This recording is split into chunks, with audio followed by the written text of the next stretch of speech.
Hello नमस्ते दोस्तों, कैसे आप सब लोग। मैं आपका दोस्त प्रोफेसर प्रतीक दोबारा आपका स्वागत करता हूं हमारे माइक्रोसॉफ्ट एक्सेल की इस सीरीज़ में, जहां पे हम माइक्रोसॉफ्ट एक्सेल को सीख रहे हैं बिल्कुल बेसिक से लेकर एडवांस तक। जी नहीं, एडवांस से भी आगे मास्टर्स तक। तो चलिए शुरू करते हैं कस्टम फॉर्मेटिंग की अगली क्लास, जहां पे हमने पिछले वीडियो पे कस्टम फॉर्मेटिंग को थोड़ा बेसिक और शुरू से सीखा था।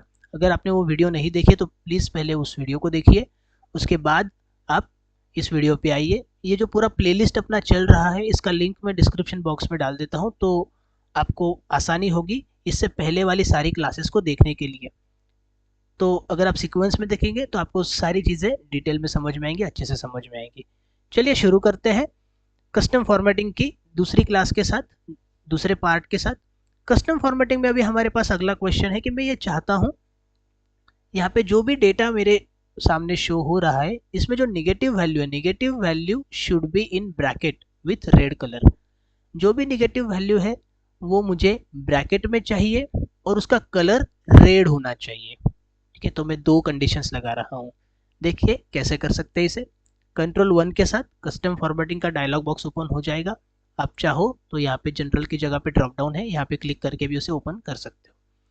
आखिरी में ऑप्शन है कस्टम, उसको मैं क्लिक करता हूँ। मैं कोई रेडीमेड फॉर्मेटिंग नहीं यूज़ करना चाहता हूँ, मैं मेरी खुद की फॉर्मेटिंग यूज़ करना चाह रहा हूँ, इसलिए मैं कस्टम पे क्लिक कर रहा हूँ। यहाँ पे जो भी आपका टाइप दिख रहा है, ये आपका एक डायलॉग बॉक्स है। यहाँ पे आपको आपका इनपुट देना है। ठीक है, क्या चाह रहा हूँ मैं, अगर कोई वैल्यू निगेटिव है तो निगेटिव वैल्यू कैसे निकलेगी, तो स्क्वायर ब्रैकेट में डाल देता हूँ मैं less than zero. Less than zero मतलब ही क्या, निगेटिव वैल्यू ना, स्क्वायर ब्रैकेट क्लोज। तो निगेटिव वैल्यू आपको पता चल गई। अगर कोई निगेटिव वैल्यू है तो ये रेड कलर में चाहिए, तो ये मेरा दूसरा इनपुट आएगा। अच्छा, निगेटिव वैल्यू में बात तो नंबर की कर रहा हूँ, ये फॉर्मेटिंग में नंबर को लगा रहा हूँ या टेक्स्ट को लगा रहा हूँ। हमने पढ़ा था अगर हम नंबर को कोई फॉर्मेटिंग लगा रहे हैं तो वो डिनोट करेगा हैश के साथ। अगर टेक्स्ट को कोई फॉर्मेटिंग लगा रहे हैं तो वो डिनोट करेगा @ के सिंबल के साथ। तो नंबर को फॉर्मेटिंग लगा रही है, इसलिए इसके आगे लगा देते हैं हैश। यहाँ पे मैं सेमी कोलन डाल देता हूँ क्योंकि मुझे और कुछ इनपुट देने हैं, एक ही इनपुट नहीं देना है।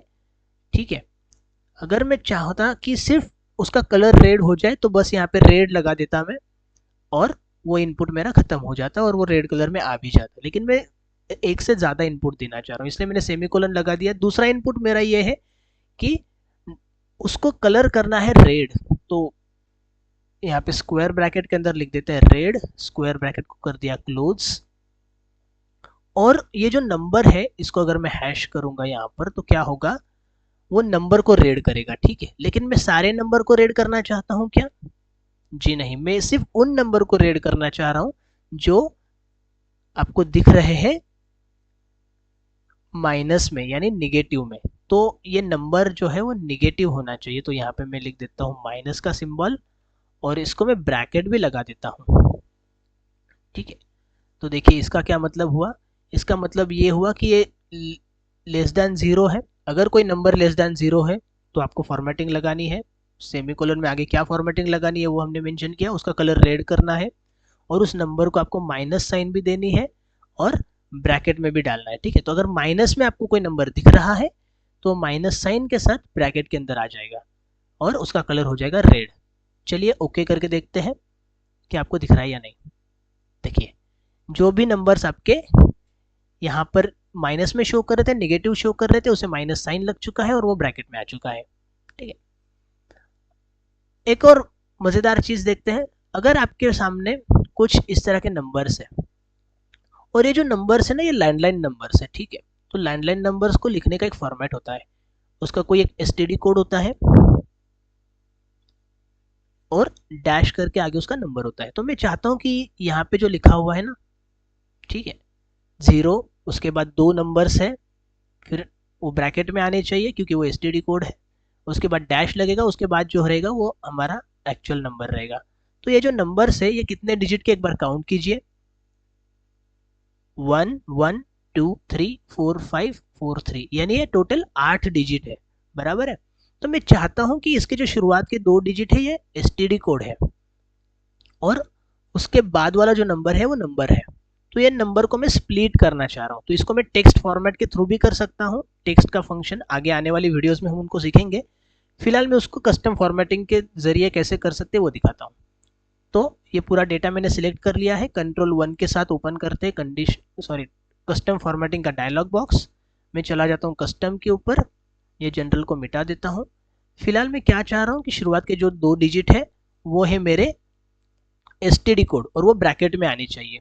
तो ब्रैकेट ओपन और 2 बार मैं हैश लिख देता हूँ ताकि ये जो शुरुआती 2 डिजिट है उसको वो ब्रैकेट में डालेगा। ब्रैकेट को कर देता हूँ मैं क्लोज, ये 2 डिजिट ब्रैकेट में आने चाहिए, उसके आगे डैश लगना चाहिए तो मैं आगे लगा देता हूँ डैश, और डैश के आगे बचे हुए 6 नंबर आने चाहिए तो मैं 6 बार हैश लिख देता हूँ।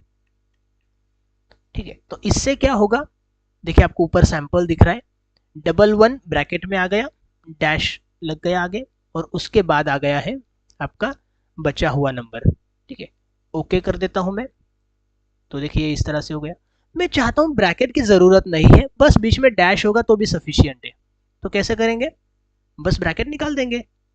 कंट्रोल 1 के साथ डायलॉग बॉक्स ओपन हो चुका है, पूरा मिटा देता हूं मैं, जरूरत नहीं है वैसे लेकिन फिर भी मिटा देता हूं। ठीक है, 2 बार हैश लिखा मैंने तो 2 नंबर्स आ गए, उसके बाद लगाया मैंने डैश और उसके बाद मैंने लिखा 6 बार हैश। तो देखिए 8 डिजिट थे, ऊपर आप सैंपल देख सकते हो क्या होने वाला है, 11 डैश बचे हुए नंबर्स। ओके करूंगा तो देखिए ये हो चुका है। इसमें थोड़ा और वेरिएशन करते हैं, मैं चाहता हूं कि जो शुरुआती 2 डिजिट है उसके आगे 0 भी लग जाए, 0 के बाद वो हो। तो ये कैसे कर सकते हैं, कंट्रोल 1 के साथ डायलॉग बॉक्स ओपन हुआ, इसको मैं थोड़ा सा बस एडिट कर देता हूं। अभी ब्रैकेट में डालना चाहता हूं तो ब्रैकेट लगाऊंगा, नहीं डालना चाहता हूं तो नहीं लगाऊंगा। उससे पहले लगाते हैं 0, 0 के बाद 2 हैश, मतलब क्या, पहले 0 लगेगा मेरा वाला इनपुट, उसके बाद 2 हैश मतलब 2 नंबर वो उसी सेल से उठा लेगा, ब्रैकेट क्लोज, फिर लगेगा डैश, डैश के आगे बचे हुए 6 डिजिट आ जाएंगे। तो ये हो गया है एक फॉर्मेट जहां से हम लैंडलाइन नंबर्स का जो फॉर्मेट होता है उसके थ्रू कोई भी वैल्यू शो कर सकते हैं। ठीक है, एक और क्वेश्चन आज के लिए देखते हैं। यहाँ पे कुछ नंबर्स है, अब देखिए मैं इसको थोड़ा सा फॉर्मेटिंग कर देता हूँ, इसको मैंने बॉर्डर लगा दिया। ठीक है, तो देखिए ये कुछ नंबर्स है, मैं चाहता हूँ कि इसमें का जो पहला नंबर है 1242, ये 4 डिजिट का नंबर है, उसके बाद जो नंबर है वो 6 डिजिट का नंबर है, फिर एक बड़ा नंबर है, फिर एक 1 सिंगल डिजिट का नंबर है। तो मैं चाहता हूँ कि इसमें जो भी वैल्यूज दिख रहे हैं ना, कि ये जो वैल्यूज है ये हमेशा 10 डिजिट में दिखे, always value display in 10 digits.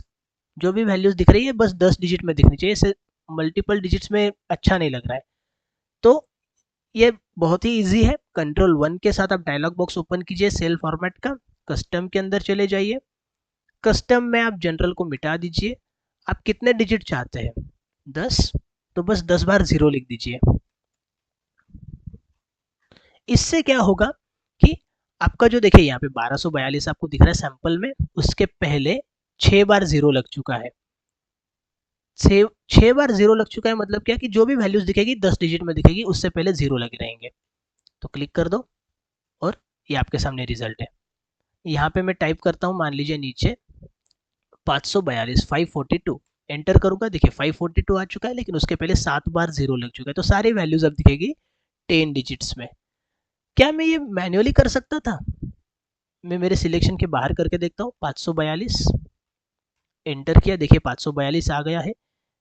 मैं चाहता हूँ कि उसके पहले 7 बार 0 भी लगे, क्योंकि 10 डिजिट दिखाना चाहता हूँ। मैं टाइप करता हूँ 0 0 0 0 0 0 0 7 टाइम मैंने 0 टाइप कर दिया, उसके आगे लिखता हूँ 542, और जैसे ही एंटर करता हूँ वो सारे 0 गायब हो गए, क्योंकि नंबर से पहले वाले 0 की कोई वैल्यू नहीं होती है और एक्सेल इसको बखूबी जानता है, तो वो पहले वाले जीरोस को अपने आप मिटा देता है। अगर आप ये दिखाना चाहते हो तो आपको कस्टम फॉर्मेटिंग काफ़ी अच्छे से हेल्प करेगा।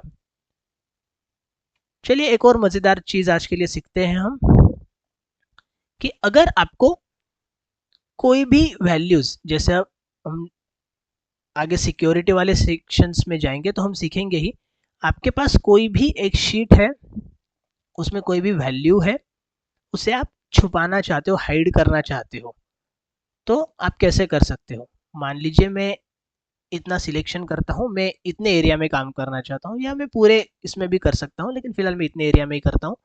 अगर मुझे इसमें की कोई वैल्यू छुपानी है, दिखानी नहीं है, तो मैं कैसे कर सकता हूँ? तो अगर आपको कोई भी वैल्यू छुपानी है, कंट्रोल वन के साथ इसको सिलेक्ट कर लेते हैं। कंट्रोल वन के साथ चले जाइए कस्टम फॉर्मेटिंग के अंदर, सेल फॉर्मेटिंग के अंदर कस्टम को मिटा देते हैं। और मैं चाहता हूं कि इसमें जो भी नंबर है वो गायब हो जाए, छुप जाए। तो मैं जो भी चीजें हाइड करना चाहता हूँ ना, उसके लिए लगाते हैं हम सेमी कोलन। आप एक बार लगाइए तो भी चलेगा, दो बार लगाएंगे तो भी चलेगा। अगर मैं दो बार सेमी कोलन लगाता हूं तो जितने भी नंबर्स है वो सारे छुप जाएंगे। और मैं कर देता हूँ ओके। देखिए जितने भी नंबर्स थे इस एरिया में वो सारे हाइड हो चुके हैं, छुप चुके हैं। कंट्रोल वन दबाता हूँ दोबारा, और एक और बार सेमीकोलन लगाता हूँ, मैं 3 सेमीकोलन कर देता हूँ। तो ट्रिपल सेमीकोलन का मतलब होगा कि जो टेक्स्ट है ना वो भी छुप जाएगा। करते हैं ओके। देखिए यहाँ पे जो नाम दिख रहे थे वो भी अभी गायब हो चुके हैं, छुप चुके हैं। ठीक है, तो फिलहाल कस्टम फॉर्मेटिंग के लिए इतना ही। मिलते हैं अगले वीडियो में थोड़ा एडवांस्ड कस्टम फॉर्मेटिंग के सेशंस के साथ। तब तक के लिए धन्यवाद। जुड़े रहिए हमारे साथ। चैनल को सब्सक्राइब कीजिए ताकि आपको समय समय पर नए नए वीडियोस की नोटिफिकेशन भी मिलेगी। धन्यवाद।